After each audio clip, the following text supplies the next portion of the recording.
Bangalore doctor law university, doctor Ambedkar law யூனிவர்சிட்டியோட BA LLB, BCom LLB, BBA LLB அட்மிஷன்ஸ்லாம் close ஆக போகுது. இன்னும் ஒரு 5 டேஸில் 6 டேஸில் அட்மிஷன் முடிய போகுது. ஸோ இதில் எப்படி அப்ளை பண்ணுறதுன்றது பார்க்கலாம். So last year cut off பார்த்தீங்கன்னாலும் இது வந்து சோயலுக்கான கட் ஆஃப் எடுத்திருக்கோம், school of excellence in law. So இதுக்கும் அதர் லா காலேஜஸ்க்கும் என்ன டிஃபரன்ஸ் அப்படின்னா, ஸ்கூல் ஆஃப் எக்ஸலன்ஸ் லால உங்களுக்கு கொடுக்க போகிறது 5 year integrated honours law degree program. So இது வந்து எல்எல்பி விட ஒரு லெவல் அதிகமாக இருக்கும், ஏன்னா படிக்கிற சப்ஜெக்ட்ஸ் கொஞ்சம் அதிகமாக இருக்கும். ரெண்டாவது இதில் பிளேஸ்மெண்ட் ஃபெசிலிட்டியும் கொஞ்சம் இருக்கும். ஸோ அந்த காரணத்தினால ஸோ இதில் படிக்கிற கேண்டிடேட்ஸு ரொம்ப இன்ட்ரெஸ்டாக படிப்பாங்க. ஸோ இவங்க 3 கோர்ஸ் ஆஃபர் பண்ணுறாங்க, BA LLB, BCom LLB and BCA LLB. So பிசிஏஎல்எல்பிக்கு மற்ற கோர்ஸை கம்பேர் பண்ணும்போது கட் ஆஃப் குறைவு. இது என்ன அப்படின்னு பார்த்தீங்கன்னா, இந்த 91, 96 அப்படிங்கிறது என்னன்னா, இப்போ டோட்டலாக தமிழ்நாட்டில் 6 சப்ஜெக்ட் படிக்கிறாங்க. 2 லாங்குவேஜ் பேப்பரை எக்ஸ்க்ளூட் பண்ணிட்டு ரிமைனிங் இருக்கக்கூடிய 4 பேப்பர் எடுத்து அதை வந்து அதோட டோட்டல் போட்டு டிவைட் பை 400 போட்டு இன்டூ 100 மல்டிப்ளை பண்ணீங்கன்னா வரக்கூடிய பர்சன்டேஜ் தான் இந்த rank percentage.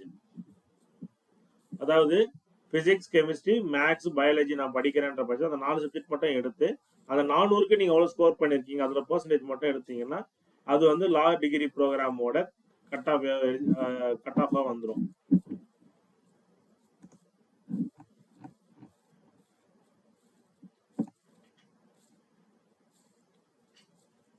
So school of excellence in லால சேரணும் அப்படின்னா 12th இருக்கக்கூடிய 6 சப்ஜெக்ட்ல, அதாவது கட் ஆஃப் பொறுத்த வரைக்கும், ரேங்க் கட் ஆஃப் பொறுத்த வரைக்கும் 4 சப்ஜெக்ட் தான். ஆனால் எலிஜிபிலிட்டி கட் ஆஃப் பார்த்தீங்கன்னா மினிமம் 60% நீங்கள் ஸ்கோர் வச்சிருக்கணும். 600க்கு 60% மார்க்கு கண்டிப்பாக வச்சுக்கணும். அதாவது 360 மார்க்கு கண்டிப்பாக அவங்க எடுத்துருக்கணும் எஸ்சி எஸ்டியாக இருந்தால். இதுவே வந்து ஓபிசி ஜென்ரலாக இருந்தால் 70% ஆஃப் தி மார்க், அதாவது 600 மதிப்பெண்ணுக்கு 420 மார்க் கண்டிப்பாக எடுத்துருக்கணும். So BA LLB, BBA LLB, BCom LLB, BC LLB கொடுத்துட்டு இருக்கிறாங்க. தமிழ்நாடு முழுவதும் மாவட்டத்துக்கு ஒரு லா காலேஜாச்சும் கண்டிப்பாக இருக்கு. ஸோ அதில் அட்மிஷன்ஸ் உங்களுக்கு கிடைக்கும். ஸோ இதை எப்படி அப்ளை பண்ணலான்னா, டிஎன் டாலு அப்படின்னு சொல்லிட்டு கூகுளில் கொடுங்க. கொடுத்தீங்கன்னா இந்த மாதிரி ஒரு வெப்சைட் வரும், அதை கிளிக் பண்ணுங்க. ஸோ இதில் லா 2026 கொடுத்துருங்க, இந்த பேஜ் வந்துடும். So school of excellence in லாக்கு தனி application, applied law colleges other காலேஜுக்கு தனி application. So click to apply கொடுத்துரும். ஸோ இதை பொறுத்த வரைக்கும் 3 கோர்ஸ் ஆஃபர் பண்ணால் நான் என்ன சொல்லியிருந்தேன், பிஎல்எல்பி, பிகாம் எல்எல்பி, பிசிஎல்எல்பி. இது ஒவ்வொரு கோர்ஸுக்கும் தனியாக தான் நம்ம அப்ளை பண்ண முடியும்.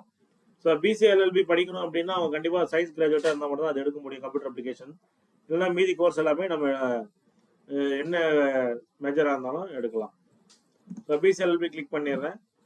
கிளிக் பண்ணிட்டு 10th சைட்ல பேர் எப்படி இருக்கோ அந்த மாதிரி டைப் பண்ணணும். டேட் ஆஃப் பர்த், உங்க 10th சர்டிஃபிகேட்ல எப்படி இருக்கோ அந்த மாதிரி டைப் பண்ணுங்க. Mobile number mandatory.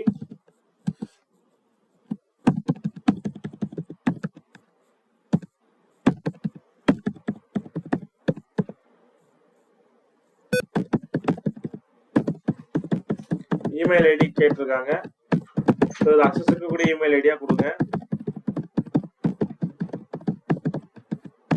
சார் எனக்கு சோயல் விருப்பம் இல்லை, எனக்கு மார்க் குறைவா தான் இருக்கு அப்படின்னீங்கன்னா நீங்க வந்து அதர் அப்ளிகேஷனை யூஸ் பண்ணிக்கலாம். அதே மாதிரி மெயிலுக்கு வந்துடும் ரிஜிஸ்ட்ரேஷன் நம்பர், அதுக்கப்புறமா உங்களோட டேட் ஆஃப் பர்த் கொடுத்தீங்கன்னா இந்த லாகின் பேஜ் வந்துடும். ஸோ ஃபர்ஸ்ட் உங்களோட ஜெண்டர் கொடுங்க, உங்களோட ஆல்டர்னேட் மொபைல் நம்பர் கொடுங்க, இமெயில் ஐடி கேட்டிருக்காங்க, அப்பா பேர் இல்லை அம்மா பேர் நீங்கள் கொடுக்கலாம், அப்பா அம்மாவோட மொபைல் நம்பர். ஸோ அதுக்கப்புறம் உங்களோட religion, community, scheduled caste, scheduled tribe என்னன்னு ஸ்டேட் கான்ஸ்டிடியூஷன் கொடுத்துருங்க. அதே மாதிரி கேஸ்ட் நேம் இங்கே வரும், அந்த கேஸ்ட் நேமை என்டர் பண்ணிடுங்க. கம்யூனிட்டி சர்டிஃபிகேட் நம்பர் மென்ஷன் பண்ண அவசியம் கிடையாது. அதே மாதிரி ஸ்ரீலங்கன் ரெஃப்யூஜியா இருந்தால் எஸ் கொடுங்க, அகதியா இருந்தால், இல்லைன்னா காஷ்மீர் புலம்பெயர்ந்தவராக இருந்தாலும் எஸ் கொடுக்கணும், இல்லைன்னா நோ கொடுத்துடலாம். சிட்டிசன்ஷிப் வந்து இந்தியன்னு கொடுங்க. அதே மாதிரி உங்களோட குவாலிஃபைங் எக்ஸாம் வந்து HSC general, HSC vocational. So state போர்டில் படிக்கிறவங்க மோஸ்ட்லி ஜென்ரலில் தான் இருப்பாங்க, அது கொடுத்துருங்க. அதே மாதிரி இதுல 12th பாஸ் ஆயிருந்தீங்கன்னா எஸ் கொடுங்க, இல்லைன்னா நோ கொடுத்துருங்க. உங்களோட 12th ரிஜிஸ்டர் நம்பரு, எப்போ பாஸ் பண்ணீங்க, மாதம் மற்றும் வருடம், அதுக்கப்புறம் எந்த முறையில பாஸ் பண்ணீங்க, ரெகுலரா இல்ல பிரைவேட்டா எழுதுனீங்களா, அதாவது டியூட்டோரியல் மூலியமா பாஸ் பண்ணிருந்தீங்கன்னா பிரைவேட், இல்லைன்னா ரெகுலர் கொடுத்தா ஓகே. வீட்டு முகவரி, அதுக்கப்புறம் டிஸ்கிரிப்ஷன்ல ஸோ டோட்டலா 600 மார்க்குக்கு எவ்வளவு எடுத்திருக்கீங்க, 4 மேஜர் சப்ஜெக்ட், அதாவது பிசிக்ஸ், கெமிஸ்ட்ரி, மேக்ஸ், பயாலஜி, இல்லைன்னா எக்கனாமிக், காமர்ஸ், ஹிஸ்டரி, அக்கௌண்டன்சி, இந்த மாதிரி ஏதோ 4 சப்ஜெக்ட் மேஜர் சப்ஜெக்டா இருக்கும். இந்த 400க்கு 300 எவ்வளவு எடுத்திருக்கீங்கன்றதை இங்க மென்ஷன் பண்ணுங்க. ஸோ அதே மாதிரி ஸ்பெஷல் ரிசர்வேஷன், அதாவது எக்ஸ் சர்வீஸ் மேனு இல்ல மாற்றுத்திறனாளிகள், இந்த மாதிரி இருந்தீங்கன்னா இந்த ரிசர்வேஷனை யூஸ் பண்ணுங்க. அதே மாதிரி மல்டிபிள் ரிசர்வேஷன்ஸும் அவங்க அலோவ் பண்றாங்க ஒரே டைம்ல. மதர் டங் தாய்மொழியை மென்ஷன் பண்ணுங்க. என்ன தொழில் பண்றாங்க, மாத வருமானம் எவ்வளவு நல்லா செக் பண்ணுங்க. ஆண்டு வருமானம் கிடையாது, மாத வருமானம் கொடுத்துருக்காங்க. எந்த மாதிரி இடத்துல நீங்க குடியில இருக்கீங்க, அதாவது முனிசிபாலிட்டியா, டவுன்ஷிப்பா, இல்ல கார்பரேஷனா, வில்லேஜ் பஞ்சாயத்தா, கிராமமா அப்படிங்கிறத கொடுத்துருங்க. ஃபர்ஸ்ட் கிராஜுவேட் இருந்தா எஸ் கொடுங்க, இல்லைன்னா நோ கொடுத்துருங்க. கவர்மெண்ட் ஸ்கூல்ல 6வதுல இருந்து 12வது வரைக்கும் படிச்சீங்களா கேட்டிருக்காங்க. எஸ் கொடுத்தீங்கன்னா 7.5% உங்களுக்கு ரிசர்வேஷன் கிடைக்கும். நோ கொடுத்தீங்கன்னா இது என்டர் பண்ண வேண்டியது இல்லை. எஸ் கொடுத்தீங்கன்னா நீங்க என்ன பண்ணணும், எந்த மாவட்டம், எந்த பிளாக், என்ன ஸ்கூலு, ஸ்கூல் டைப்,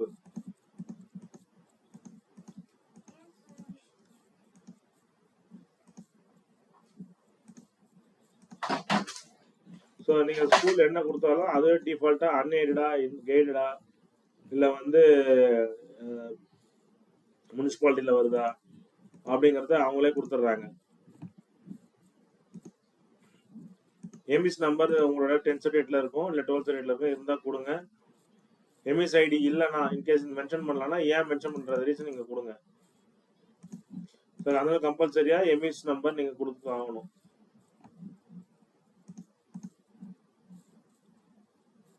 ஸோ நீங்க தப்பா கொடுத்தாலும், கவர்மெண்ட் ஸ்கூல்லே படிக்கல, கவர்மெண்ட் ஸ்கூல் படிச்ச மாதிரி கொடுத்தாலும் உங்களோட எம்எஸ் நம்பரை வச்சு கிராஸ் வெரிஃபை பண்ணிடுவாங்க. ஸோ கம்ப்யூட்டர் சயின்ஸை ஒரு பேப்பரா எடுத்து படிச்சிருக்கீங்களா அப்படின்னு கேட்டிருக்காங்க. எஸ்னா எஸ் கொடுங்க, இல்லைன்னா நோ கொடுத்துருங்க.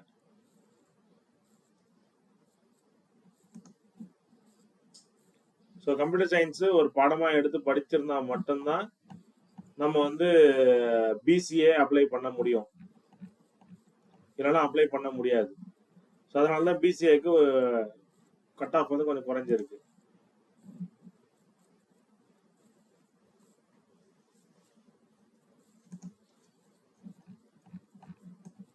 கொடுத்து சேவ் அண்ட் ப்ரொசீட் கொடுங்க. கொடுத்துட்டு உங்களோட போட்டோ,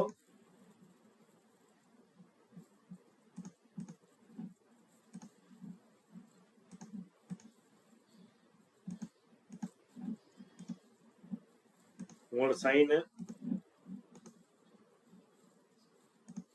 பேரண்ட் இல்ல கார்டியனோட சைன் கொடுத்துட்டு உங்களோட எஸ்எல்சி மார்க் ஷீட்டை அப்லோட் பண்ணுங்க.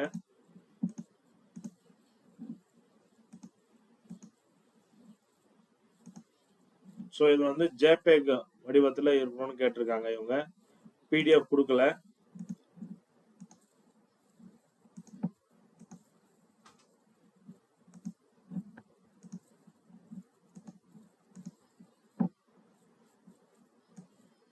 இது வந்து 100ல இருந்து 250 கேபிக்குள்ள இருக்கணும்னு சொல்லியிருக்காங்க.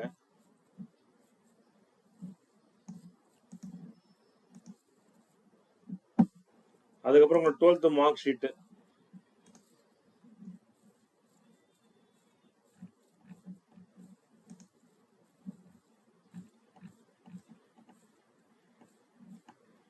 ஸோ கம்பல்சரியா உங்களோட 12th மார்க் ஷீட் அப்லோட் பண்ணி ஆகணும்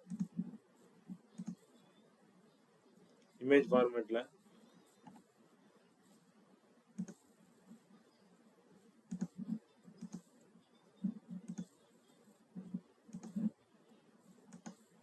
டிசி கம்பல்சரியா அப்லோட் பண்ணணும்.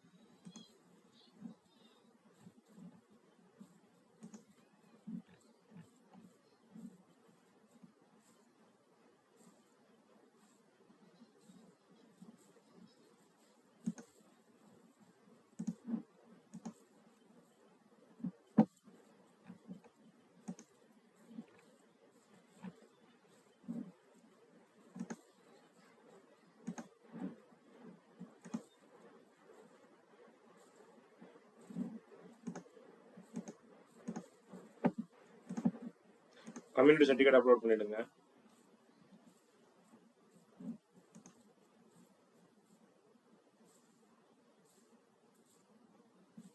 ஸோ அந்த ஃபைல் அப்லோட் பண்ணும்போது ஸ்பெஷல் டேர்ம்ஸ்லாம் இருக்கக்கூடாது.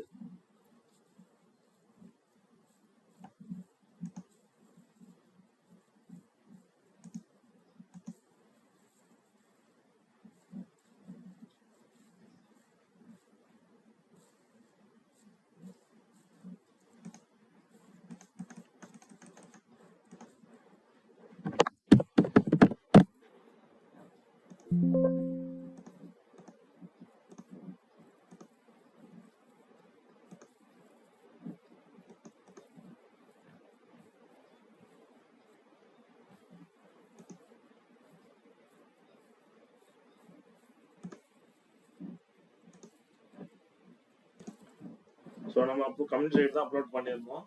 ஸோ அது மாதிரி அப்லோட் பண்ணும்போது இந்த ப்ராப்ளம் வரும் நமக்கு. So photo, sign, parent sign, student sign, parent sign, இது போக 10th certificate, 12th, DC, community, இது 4 கண்டிப்பாக அப்லோட் பண்ணால் மட்டும்தான் அப்ளிகேஷன் கம்ப்ளீட் ஆகும். இது பண்ணலன்னா அப்ளிகேஷன் கம்ப்ளீட் ஆகாது. தேங்க்யூ.